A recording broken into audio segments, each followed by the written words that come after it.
Hello, my friends. Professor Adam here. Today's lesson is going to be on how to set up your charting software. So, here in this university, we use TradingView.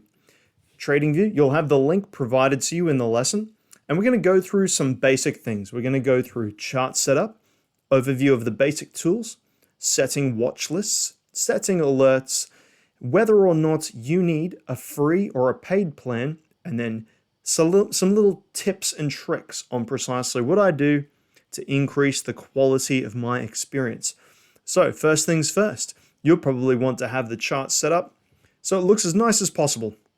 For me, I do not like the bright white type of chart. It's all my stuff is dark, so I like to make it as dark as possible. So let's go and do that right now. So when it comes to the background, go into the settings. Every time you come in here, obviously use the chart settings wheel. Appearance, background, solid color. And I'm going to go for black. You can keep the grid lines if that's something that you want to keep. However, for myself, I don't like the grid lines, so I put the opacity down to 0. Nice. I also like to have a watermark so that I can see what's going on in the background. And I have the watermark just set as a gray, and it's just a little bit up. But you can do what you like. So, what else do we have here? The color theme. If we go into the color theme and we go to dark, we can actually make the platform nice and dark like this. It's easier on the eyes. Now, actually that background looks a little bit too black for me. So I might change it to a dark gray instead of a black. That looks better. Okay, now, next thing, and this is a super top secret alpha trick that I got from Professor Michael, and this is to go into your hollow candles, like so, if you're using candles, and then set the body of these candles to white. Whoop. The wicks to white. Just like this. So your entire chart is black and white. The reason why we do this is because the human mind gets excited by certain colors. This is the reason why McDonald's arches are red and yellow. It's because they stimulate different emotions in you.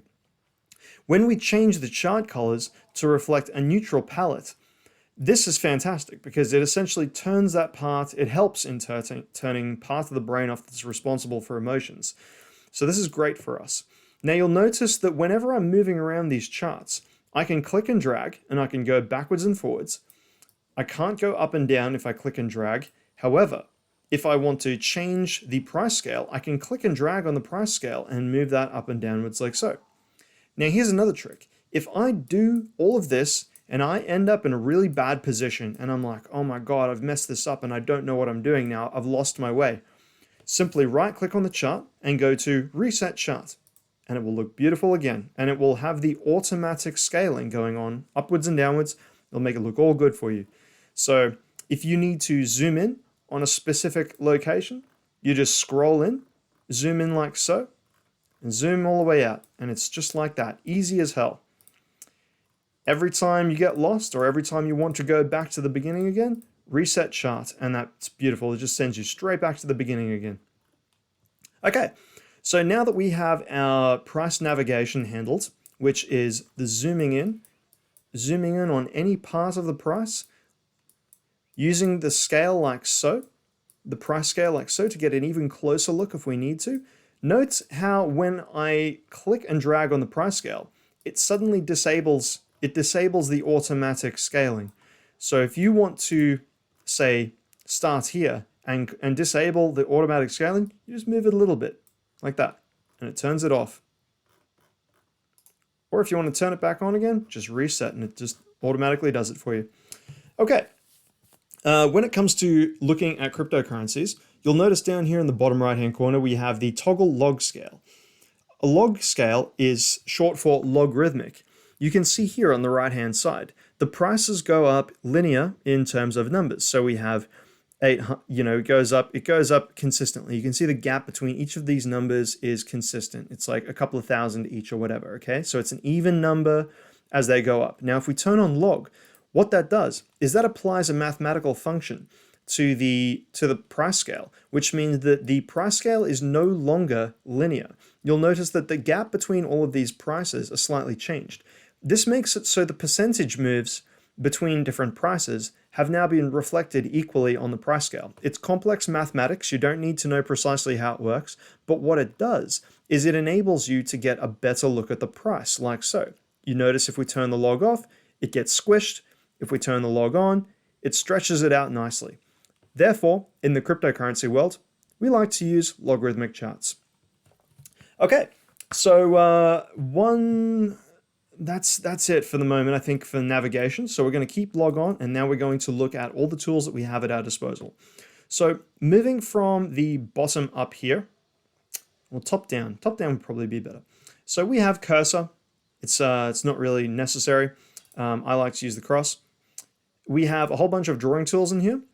For people who like to do technical analysis, this type of stuff will be useful to you. If you want to place a trend line like this, you can connect it between different points and stuff, and that's how people generally do technical analysis. Press the remove button. When you get the toolbar coming up, you can either press the remove there, or you can press the delete button on your keyboard. Just like that.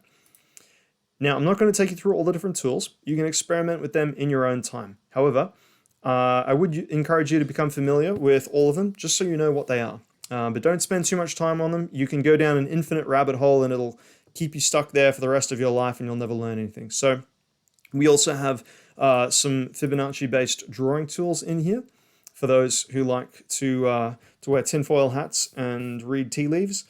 So you can do what you like with those. They're all quite fascinating and equally useless. You have drawing tools. So in here you have brushes, shapes, and the like, so you can do certain things. There's actually some very constructive things that you can do with this stuff.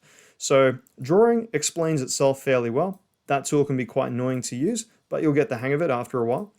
You can draw rectangles, you can draw circles, things like that.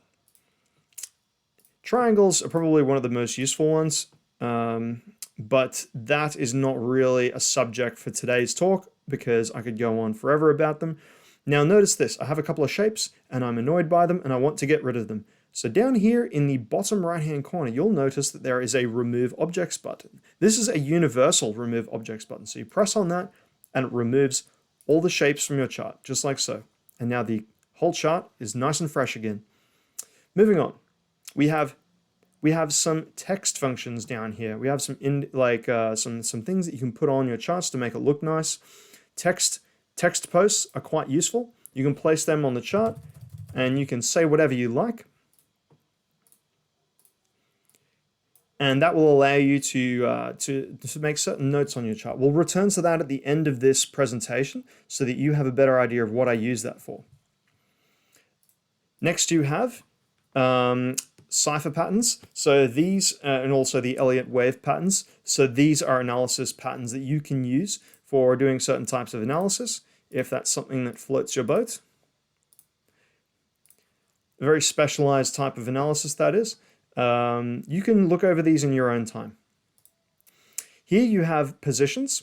So you can track long positions where you buy and you say, I want to have a certain risk to reward ratio. Notice how the number for the risk to reward changes as you move this around. Now it's a 3. And now it's a 4. And as you move this up, the ratio between the potential gains and the potential losses increases. Generally, you want that number as high as possible, but it can change depending on the trading style you have, depending on what time frame you're operating over. If the stop loss is too close to your current price, all you're doing is increasing the probability of it getting hit. But that's analysis for another video. There's also date ranges where you can measure the distance between two dates if you want to know how long it is, how many years or days or months or whatever, and how many bars. You can see that information is always displayed in here.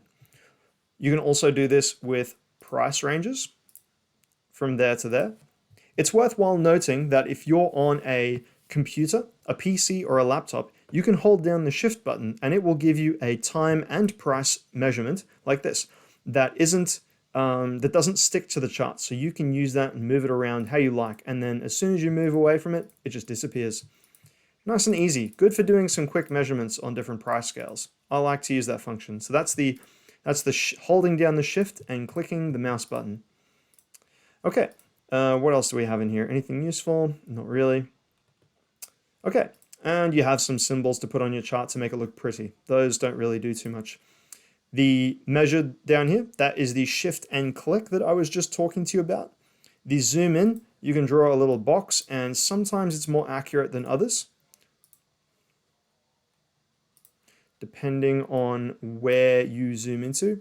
Today it's looking quite good, so you can use that if you like. The magnet function, if you enable the magnet function, this makes it so when you're drawing, it will snap. You can see how it's snapping the crosshairs to each price level, the high, close, open, and low. It's not allowing me to move my cursor around freely. So I can place it, I can have it magnetized to the high of this candle here, and then it goes bang, bang, bang, bang, bang, bang, bang, and it keeps clicking to all the different highs like that. So if you want all of your stuff to stick to certain parts of the chart, you can turn that on. Personally, I keep it off. Drawing mode, drawing lock, and drawing mode and lock drawings is something that I don't personally use. However, something that I do find useful is if you do have drawings on your chart and you're trying to present your chart to somebody and you know for a fact that they don't know what you're talking about, and you have all this stuff here, and this analysis makes sense to you, but you know it's not going to make sense to anybody else, you can quickly turn the drawings off like this. Take a photo of the chart and then turn them right back on again so you can get back to where you left off. Hide drawings and then show them again. And now I will delete them. Okay, so now moving across the top, you will have your menu button. Nothing really too interesting there.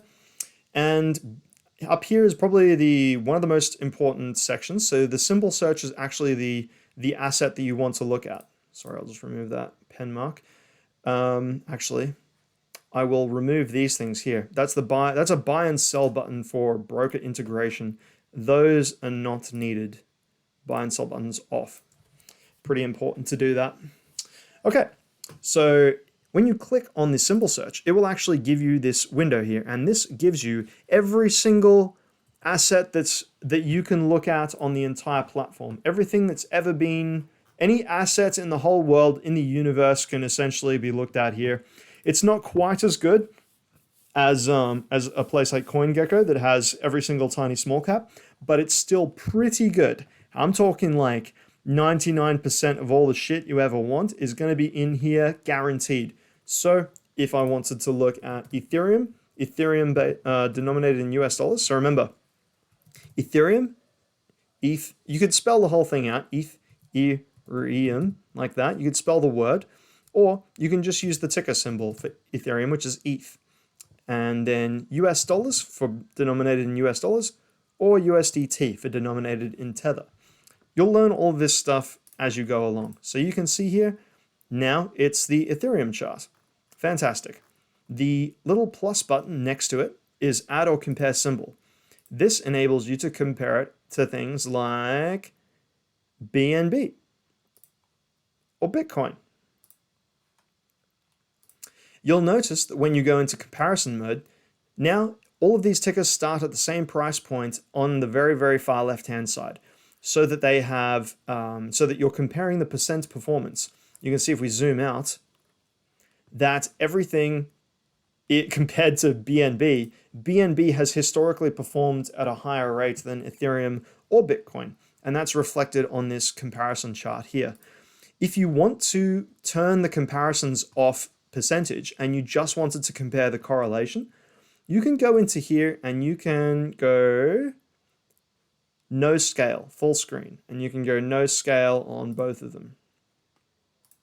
Now, on this chart, you won't be comparing relative performance as far as the magnitude, but you will be comparing relative performance as far as their behavior is concerned. You can see here, post the major crash that we had in 2021, everything was quite highly correlated. Time frame.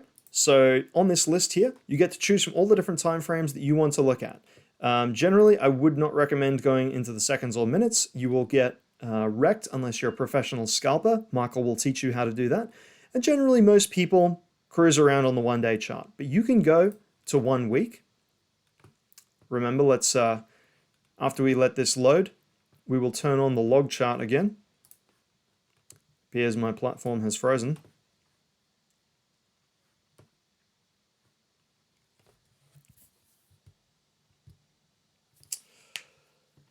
What the fuck is going on? Okay.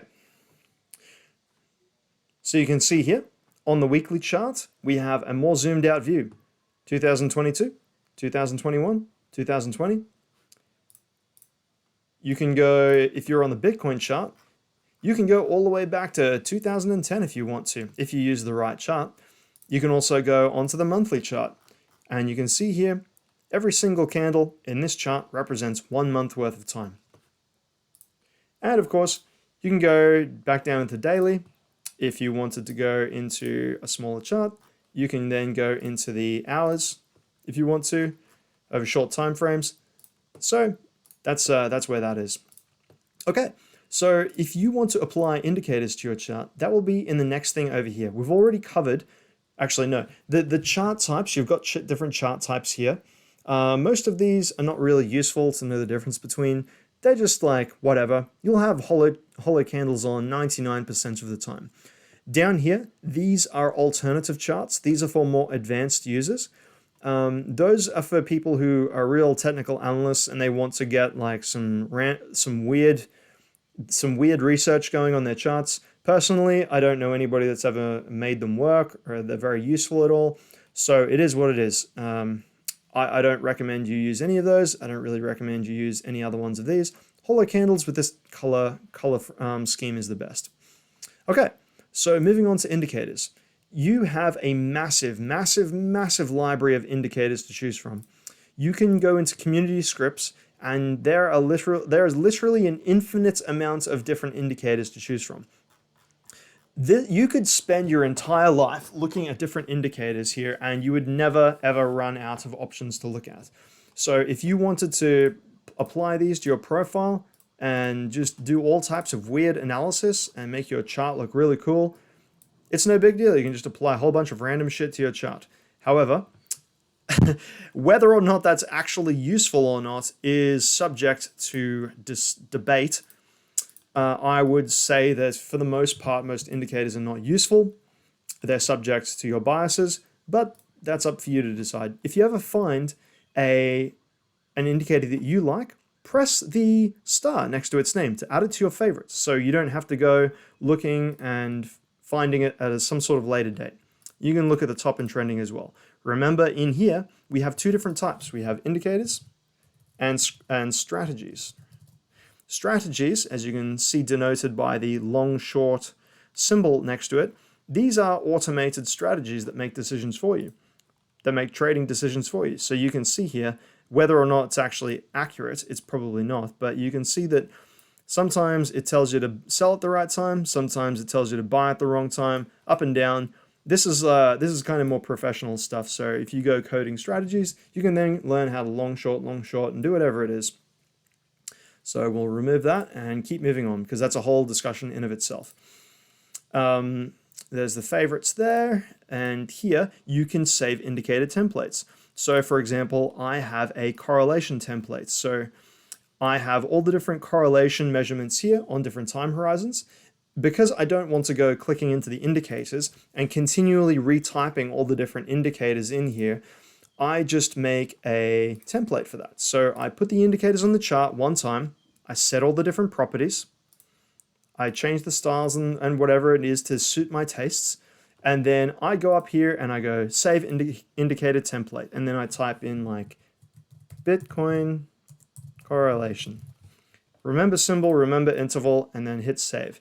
And this will enable me to go back and choose from my list of different things so that I can at any point just go straight back into this chart, and it is what it is. I have the hotkeys up here, like all these different little ones there, so I can go between some of my favorites. So I'll just go back to the blank chart again. Okay, moving along. Now we have the alert button. That creates a generic alert. However, that's probably not a very useful way of using alerts. So I will cover that in just a moment. The replay function enables you to go back in time and look at, say, you want to test your skills moving forward through time. You can go back like this, and you can role play, and you can see down here we have the controls. You can role play, and you say, well, let's move forwards through time at 3 updates per second. Play. Now, I get the opportunity of going forwards through time and asking myself, oh, what decision would I have made here? What decision would I have made there? And there, and there, and there, and whatever it is. And you can kind of test yourself if you really want to. I think that's kind of interesting, but whatever. So, exit the chart replay mode. And if you want to save your progress or whatever, you can press that button there. You have different screen layouts for people with multiple monitors. You have different chart layouts. I don't know what the search button does actually, because I never used that. Full screen, self-explanatory. Take a snapshot. That's how you produce a screenshot of your image. Personally, I just use the Windows hotkey combination, which is Shift, Windows key, and S, and that enables me to take a screenshot of this using my cursor. Okay, so now we're moving on to the right-hand side. We're almost done, guys. So the watch list is probably the most important thing that you will do when it comes to, one of the two most important things that you will do when it comes to TradingView. The watch list will allow you to keep track of all the different things that are important to you. As Anton Creel said, I learnt this from him, he said, a stacked watch list is always important because you want to have a lot of opportunities to choose from.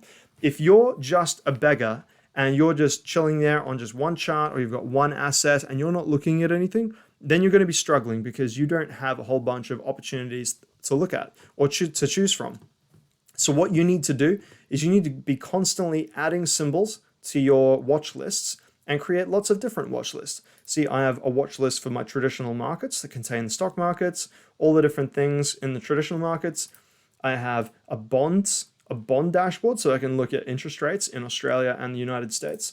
I have my crypto main one, so I have like core holdings or like core things that I'm looking at, a hit list, and different ideas. None of these are really useful. Most of these are pretty useful.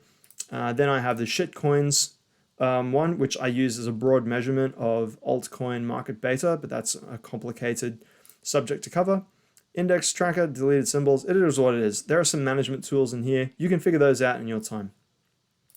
Now, when it comes to alerts, I don't want to dox myself too much with all these names and everything that you're going to be seeing in here, but suffice to say, if you have something like a strategy, MACD strategy,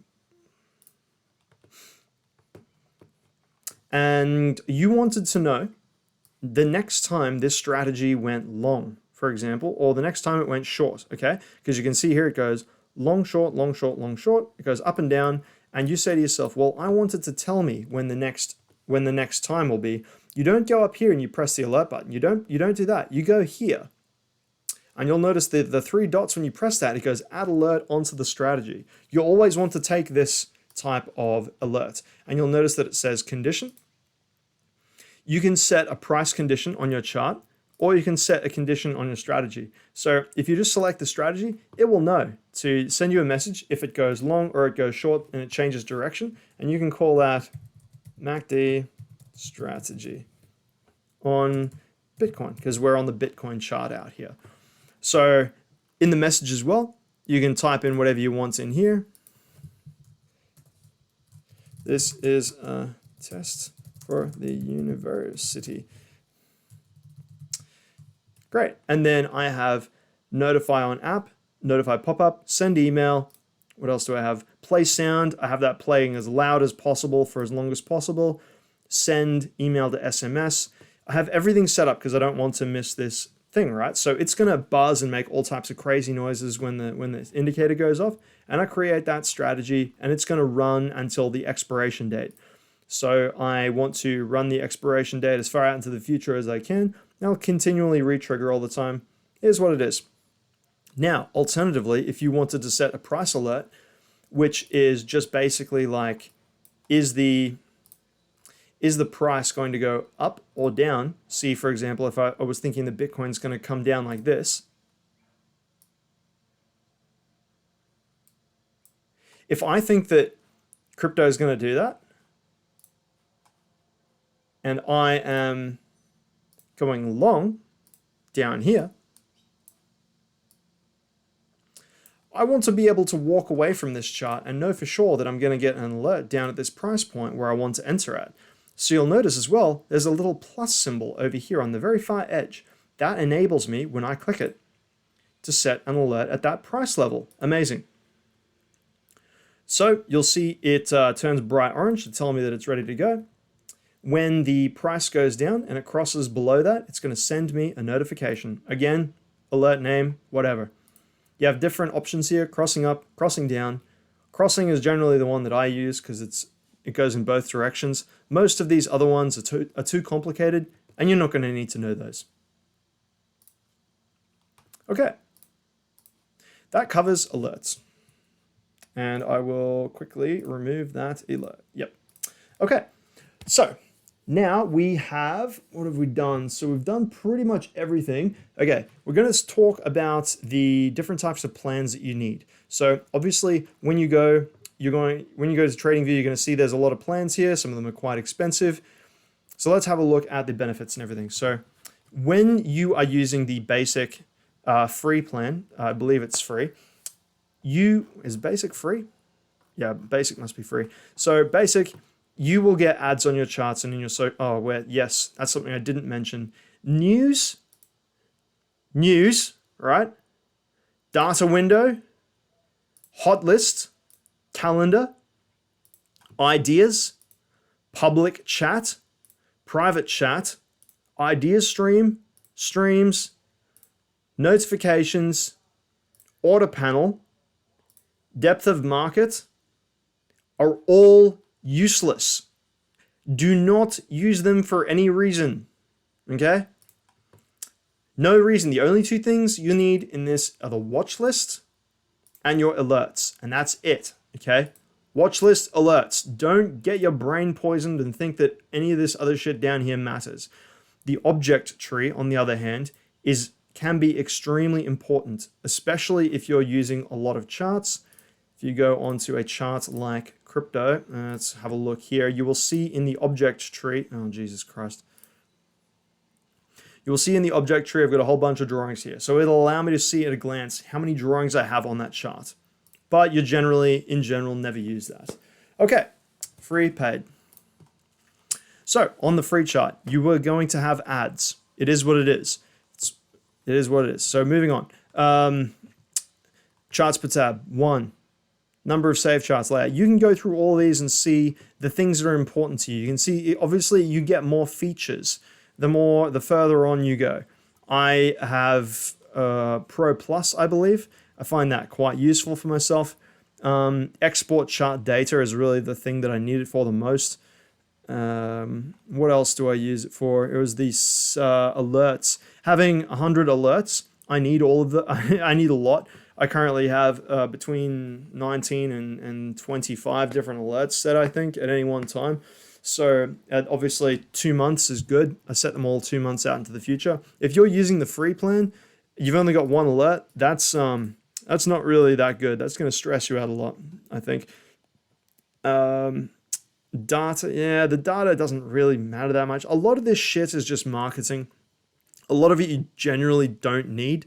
But it's up to you. Like, everybody keeps asking me, like, what plan should I choose? It's like, I don't know. How serious do you want to take trading? How badly do you want to have this as a professional endeavor that you use? I use Pro Plus because it has the two. I'm cheap. Like, I don't like spending my money, even though I'm fucking rich. Like, I don't give a fuck. about spending money. Like, I'd rather keep my money. But even then, I use Pro Plus because it's got all the shit that I need, the minimum level of all the shit that I need to do what I need to do. I don't need Premium, even though it's got a whole bunch of additional shit that I don't need. So you can do what you want to do. If you like Basic and it suits your needs, and you feel like you can't take advantage of all the factors that are in Pro and Pro Plus, then don't buy it.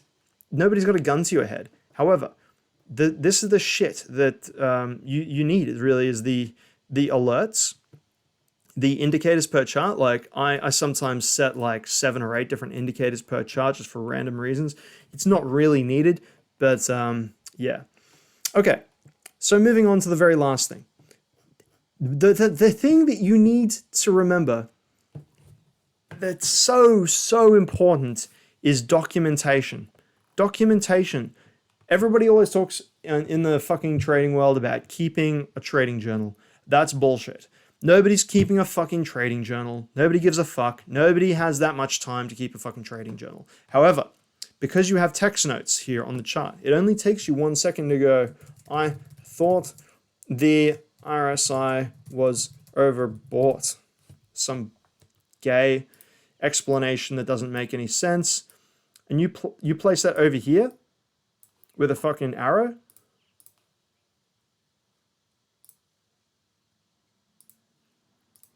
Bam.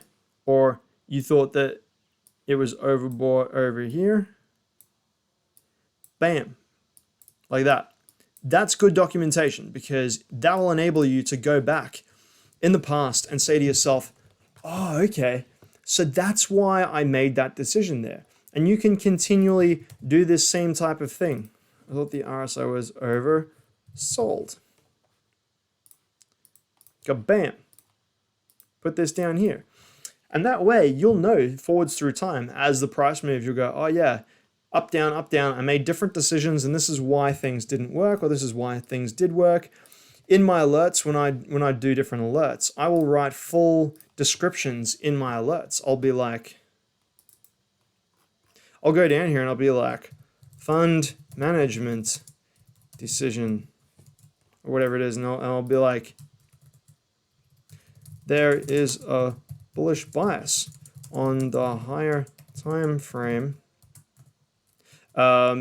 Indicators on the 7-day and 14-day chart are bullish. Whatever it is. And you keep a document, you keep a record of what's going on in your mind when you set these alerts. So because trust me, when they come around and these alerts trigger, you're not going to remember why the fuck you set that alert in the first place. You're going to forget. So keeping this shit in here is so important. The best gains I ever made psychologically when it came to my trading choices was when I started keeping documentation on the criteria that I was using for certain trade decisions. You need to make this as part of your process. You can see here, example, like the TPI, for example. I have the TPI records, long, short. Even there, I had conservative strategy sell into cash because the TPI was going above 0. So these are all great examples of how to use the charts to the maximum benefit. I showed you how to set up the chart. I showed you the overview of all the basic tools, where to get your different symbols from, the indicators, the different templates that you can set for yourself. I showed you your watch lists, your alerts, why you shouldn't be looking at any of this bullshit. I showed you the plans, had a quick discussion about that, and I talked to you about making notes so that you can keep track of the decision-making processes that you do. Remember, the more detail, the better. But anyway, maybe that's a tale for another time. Thank you for your time, guys. Talk to you later.